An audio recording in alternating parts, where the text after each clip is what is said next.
Hey guys, आज हम solve करेंगे चैप्टर नंबर 1 एक्सरसाइज इकोनॉमिक्स की स्टेटमेंट्स रिलेटेड टू इकोनॉमिक्स। यहाँ पे स्टेटमेंट दिए 4, उसमें से हमें बताने कौन कौन से स्टेटमेंट इकोनॉमिक्स से रिलेटेड है। तो यहाँ पे सारी स्टेटमेंट्स जो दिए सारे रिलेटेड इकोनॉमिक्स ही है। तो ये option number 4 A, B, C and D is correct. अब 2 statements incorrect reference to Adam Smith definition. यहाँ पे हमें इनकरेक्ट स्टेटमेंट बताना है किससे, एडम स्मिथ की डेफिनेशन रेफरेंस से।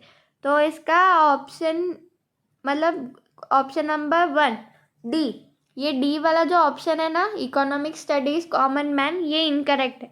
तो यहाँ पे ये ऑप्शन करेक्ट है फर्स्ट। थर्ड, की points in लोयानो Robbins definition, wants are limited unlimited sorry means are limited, wants are not credible, means have alternative uses। तो यहाँ पे ये option number 3 A, B and D is correct. यहाँ पे ये जो सी ऑप्शन है ना, ये इनकरेक्ट है, इट इज इनकरेक्ट। ओके, तो option number 3 is correct. Fourth, statement related to wealth, wealth से रिलेटेड कौन सा स्टेटमेंट नहीं है यहाँ पे? Wealth has no utility. बाकी सारे वेल्थ से रिलेटेड ही स्टेटमेंट है, बट ये वेल्थ हैज़ नो यूटिलिटी, ये गलत है। तो ऑप्शन नंबर यहाँ पे A, B and D, ये A, B and D ये स्टेटमेंट्स वेल्थ से रिलेटेड है। तो ये ऑप्शन नंबर 1 इज करेक्ट। ठीक है, अब 5 aspects considered in national income, ये जो चारों है ना, ये चारों कंसिडर होते हैं नेशनल इनकम टाइप। तो option number 4 A, B, C and D is correct. तो यहाँ पे आपको सारे आंसर्स बता दूँ एक बार, इसका फर्स्ट, इसका थर्ड, इसका भी फर्स्ट और इसका फोर्थ। ओके, अब question number 2, complete the correlation, natural science, exact science, social science और यहाँ पे है एब्स्ट्रैक्ट साइंस। फिजिक्स यहाँ पे हमें कुछ लिखना है, वो यहाँ पे ब्लैंक दिया है। ठीक है, तो physics dash psychology social science. Physics क्या है? नेचुरल साइंस से, नेशनल साइंस। ठीक है, अर्थशास्त्र Kautilya, wealth of Nations, wealth of Nations किसे? एडम स्मिथ को दिया था। फोर्थ, नेसेसिटी, नेसेसिटी क्या है? फूड, और कंफर्ट क्या है? Washing machine. तो यहाँ पे food is correct. Fifth, free goods, value in exchange, economic goods, value in exchange, और इसका है वैल्यू इन यूज। वो दिया है हमको, सिर्फ ये बॉक्स में जो है वहाँ पे फिल करना है। तो ये थे आंसर्स इसके। अब question number 3, identify and explain the concept from the given illustrations. यहाँ पे हमें स्टेटमेंट दिए, यहाँ पे हमें कोई टर्म आइडेंटिफाई करना है और उसको एक्सप्लेन करना है। तो first, my father purchased a 2-wheeler vehicle, this helps to fulfil my travel needs. तो इसका ये है आइडेंटिफाइड कॉन्सेप्ट, इंडिविजुअल वांट, और फिर ये एक्सप्लेनेशन है जो आपको एग्जाम में ये 1 मार्क्स के लिए होगा और ये 1 मार्क्स के लिए होगा। ठीक है, तो आपको दोनों ही लिखने पड़ेंगे, पहले आइडेंटिफाइड कॉन्सेप्ट और फिर एक्सप्लेनेशन उसका। तो ये है explanation, individual want is that want which is satisfied at a individual level. ठीक है, अब क्या है second, a study of the annual income of the family of Ramesh. A study of annual income, सिर्फ उसकी फैमिली की एनुअल इनकम स्टडी हुई थी, मतलब माइक्रो इकोनॉमिक्स। मैक्रो इकोनॉमिक्स मतलब पूरी नेशन की इनकम, और माइक्रो इकोनॉमिक्स मतलब कोई इंडिविजुअल की इनकम। तो इसका एक्सप्लेनेशन है, micro economics is that element that can be use to describe the behaviour of an individual, particular family etcetera. ठीक है, तो अब question number 3, as per the data for financial year 2018-19 the country's production of goods and services increase by 20%। यहाँ पे country का production level बढ़ा है, तो इसका आइडेंटिफाई कॉन्सेप्ट है economic growth. Economic growth refers to quantitative increase in real income. यहाँ पे पूरे कंट्री का रियल इनकम, प्रोडक्शन बढ़ा है मतलब इनकम भी बढ़ा है। तो ये है एक्सप्लेनेशन उसका। अब question number 4, mother saves 1,000 rupees every month out of her given salary. उसकी मदर यहाँ पे 1,000 रुपये रोज मंथ के सेव कर रही है। तो यहाँ पे आइडेंटिफाइड कॉन्सेप्ट है savings. Savings can be defined as the portion of disposable income.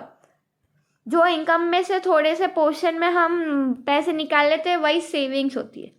यहाँ पे Ram's father utilised his provident fund amount to set up grocery store.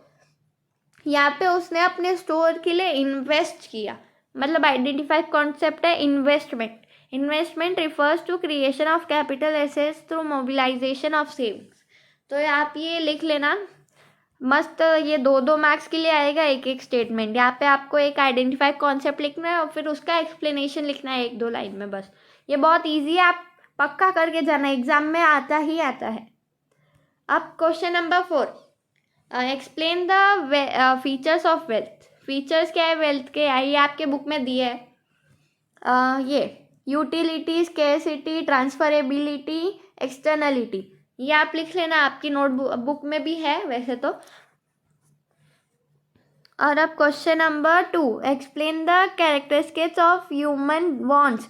Human wants तो यहाँ पे ये है, बहुत सारे 6-7 है, तो आप कोई भी 5 लिख देना, 5 मार्क्स के लिए ज़्यादा से ज़्यादा आएगा। तो wants are unlimited, wants are recurring in nature, wants differ with age, wants differ with gender, wants differ due to preference, or wants differ with seasons, wants differ due to culture। तो ये थे, ये आप इसमें से कोई भी 5-6 लिख देना। बहुत इजी क्वेश्चन है, आराम से मार्क्स मिल जाएगी इसमें। अब क्या क्वेश्चन नंबर ये हो गया, ओके, क्वेश्चन नंबर 4 डन। अब question number 5, state with reasons whether you agree or disagree with the following statement. यहाँ पे हमें स्टेटमेंट डिसएग्री, हम डिसएग्री है या एग्री है वो बताना है विथ रीजन। रीजन के भी यहाँ पे आपको मार्क्स मिलेंगे एग्जाम में। All wants can be satisfied at a time, disagree. Wants कभी सेटिस्फाइड होते ही नहीं है एक टाइम पे, क्यों, रीजन बताना है हमें। All wants can not be satisfied at a time because wants are unlimited. If one wants get satisfied another arise, मतलब एक अगर ख़त्म हुआ नहीं कि दूसरा बन जाता है वांट। तो बस यही था रीज़न, आप ये लिख लेना। Second, human wants change as per the seasons and preference, ये एग्री है तो इसका कोई रीज़न लिखने की ज़रूरत नहीं है। डिसएग्री जो है उसका रीज़न लिखना बहुत ज़रूरी है, ठीक है। तो third, value in exchange and value in use and value in exchange are same, disagree. दोनों अलग अलग कॉन्सेप्ट है। वैल्यू इन एक्सचेंज क्या है, value in exchange refers to utility of commodity in a day to day life, whereas value in exchange refers to the worth of commodity expressed in the term of price।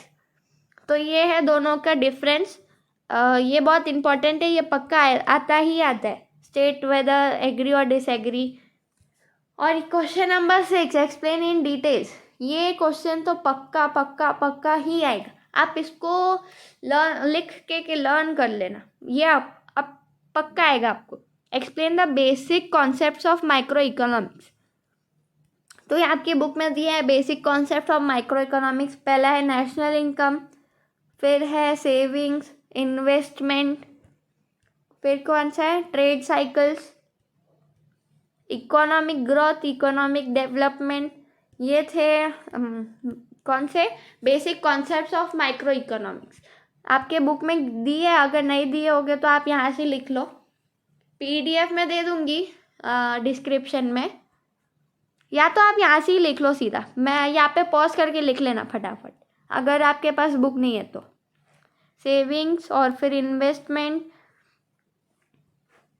और अब क्या है economic growth, economic development, ये दोनों का difference भी आपको जानना बहुत ज़रूरी है, वो भी आ सकता है एग्जाम में। तो बस that's it for today guys, thanks for watching. ऐसी एक्सरसाइज, फुल सॉल्व एक्सरसाइज के लिए सब्सक्राइब करना चैनल को पक्का। तब तक के लिए टाटा बाय बाय, सी।